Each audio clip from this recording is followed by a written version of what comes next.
ముచ్చటగా మూడోసారి నరేంద్ర మోదీని ప్రధానమంత్రిగా ఆశీర్వదించేందుకు మహబూబాబాద్ లోక్సభ నియోజకవర్గ ప్రజలు కలిసి రావాలని బీజేపీ రాష్ట్ర ప్రధాన కార్యదర్శి గుజ్జల ప్రేమేందర్ రెడ్డి విజ్ఞప్తి చేశారు.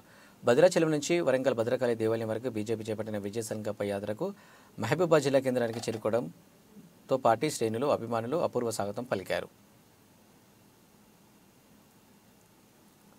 ఉజ్వల పథకం, 11 కోట్ల గ్యాస్ కనెక్షన్లు, మహిళ ఆత్మగౌరవం కోసం 11 కోట్ల మరుగుదొడ్లు, 4 కోట్ల గృహ నిర్మాణాలు చేపట్టడమే కాకుండా జాతీయ రహదారుల విస్తరణ, రైల్వే స్టేషన్ ఆధునీకరణ చేపట్టి మోదీ పేదల పక్షపాతిగా పనిచేస్తున్నారని, అయోధ్యలో రామమందిర నిర్మాణంతో దేశంలో రామరాజ్యానికి పునాది ఏర్పడిందన్నారు. ఈ కార్యక్రమానికి రాష్ట్ర నేతలు రాజవర్ధన్ రెడ్డి, మార్తినేని ధర్మారావు, జిల్లా అధ్యక్షుడు వెంకటేశ్వరరావు, రాష్ట్ర కార్యవర్గ సభ్యులు Rajavardhan Reddy, Komaraiah, UP Sitaiah, BJP, MRPS శ్రేణులు పాల్గొన్నారు.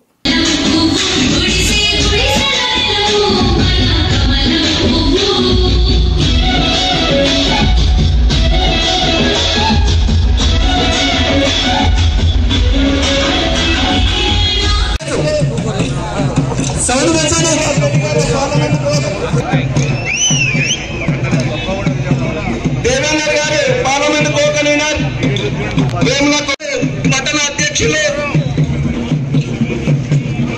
నాగపురి రాజమౌళి గారు, రాజమౌళి గారు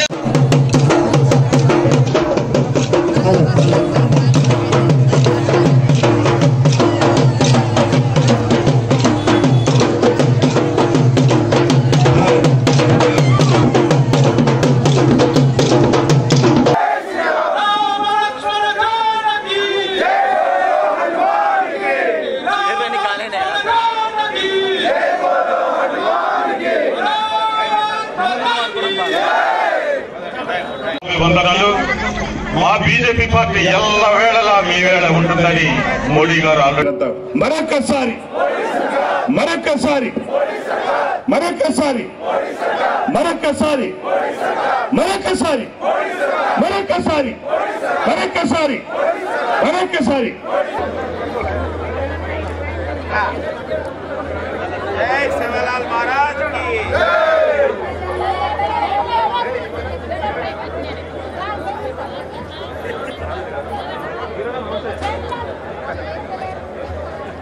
सेवालाल महाराज की सेवालाल महाराज की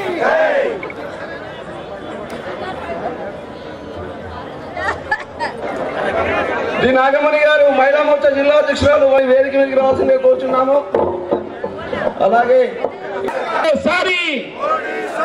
మరోసారి రాజవర్ధన్ రెడ్డి గారు, రాష్ట్ర ప్రధాన కార్యదర్శి మిత్రుడు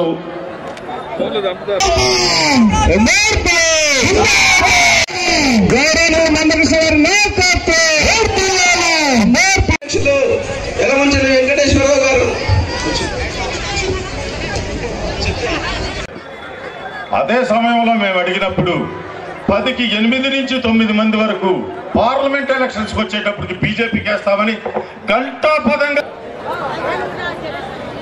ఈ దేశంలో ఎవరు కూడా ఇల్లు లేని నిరుపేదలు ఉండొద్దు, హౌసింగ్ ఫర్ ఆల్ అనే పేరుతోని అందరికి కూడా ఇల్లు కట్టియాలనే ఒక ఉద్దేశంతో దేశంలో ఆ యొక్క ప్రధానమంత్రి ఆవాస్ యోజన కింద ఇండ్లు నిర్మించడం మొదలుపెట్టి 4 కోట్ల మందికి గృహాలు నిర్మించి ఆ తాళం చేతులను వాళ్లకు అందజేసిన యొక్క మహానుభావుడు శ్రీ నరేంద్ర మోడీ గారని చెప్పి మనవి చేస్తున్నాను. కానీ మన తెలంగాణలో మీలో చాలా మందికి అందలేదు అవి. ఎందుకంటే మనకు అడ్డుగోడగా గత బీఆర్ఎస్ ప్రభుత్వం నిలిచింది. వాళ్ళు చేయలేదు, చేయనీయలేదు. కాబట్టి భవిష్యత్తులో మరొకసారి ప్రధానమంత్రి నరేంద్ర మోడీ గారు వస్తే ఈ దేశంలో ఎవ్వరు కూడా ఇండ్లు లేని నిరుపేదలు అనే వాళ్ళు ఉండకుండా చూడాలనేదే ఆయన లక్ష్యం. రాబోయే 20 సంవత్సరాల్లో భారతదేశం అభివృద్ధి చెందిన దేశంగా మారాలని ఇవాళ భావిస్తున్న వ్యక్తి ప్రధానమంత్రి నరేంద్ర మోడీ గారు. అందుకోసమే ఆయనను మరోసారి ప్రధానమంత్రిగా ఎన్నుకోవాలని మీ అందరినీ సవినయంగా